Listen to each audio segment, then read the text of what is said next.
Nico, hversu sætt að vinna Brøndby 3-0? Bara mjög sætt sko, ég var að segja með dansku svona fjölmiðlum að það er verið erfitt leikir fyrir Brøndby hérna heima sko. En nú veit við líka að það 2 leikir og við erum að fara núna til Danmörku næstu vikur að klára það sko. Það verður mjög erfitt leikur úti.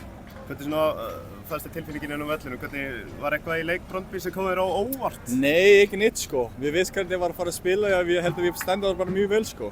Þeir fá ekki svona, ég manns ekki takkifært, þeir fá kannski eini að svona taka á línuna en aðeins ekki neitt sko. Og við varum bara, þurfum að vera svona 5-0 fyrir okkar í dag sko.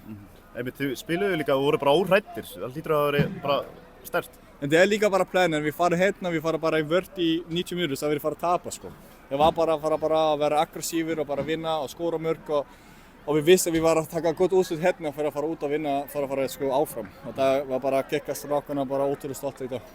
Heldur það hafi verið eitthvað vanmat hjá Brøndbymunum?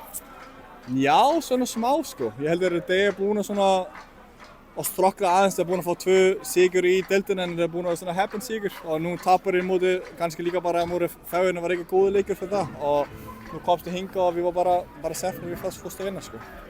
Framistæða þín í dag, það er 1 mark bjargaðar á línu og ég veit ekki hversu margir bolta þú skallaði. Já, það var bara frábært sko. Já, líka núna bara gefa eld fyrir liðin sko og nú fáum við smá kýlteldi í helgina og svo farum við bara áfram til að spila mútið Brøndby sko. Það verður bara gaman að fá fjölskylduna mína og vinnina mína á Brøndby Stadium. Það verður ógeðslega gaman. Hvernig var markið hjá þér? Skoraði þér með hnakkan? Nei, það var sko hausinn en ég veit ekki hvað maður hérna bara bakkhausinn sko. Ég komst bara að huppa upp og sjá bara boltið, tók bara svona og svo fórst bara í sláin inn sko. Svona eitt í loki, hvernig býstu við Brøndby í seinni leiknum?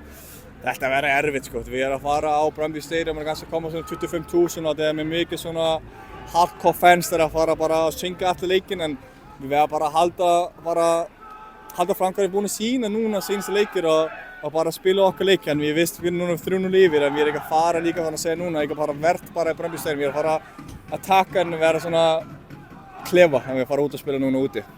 Það hlýtur líka að hjálpa að hafa farið svona langt í Evrópukeppninni í fyrra. Já, þetta taka sko mikið, ég held að þetta líka tala um það í danska filmin núna, ég var að sjá þetta að fórst inn nú.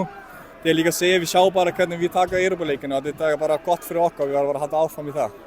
Þetta verður mjög erfitt úti en við erum bara að fara áfram. Við erum að fara til Frans. Takk hérlega.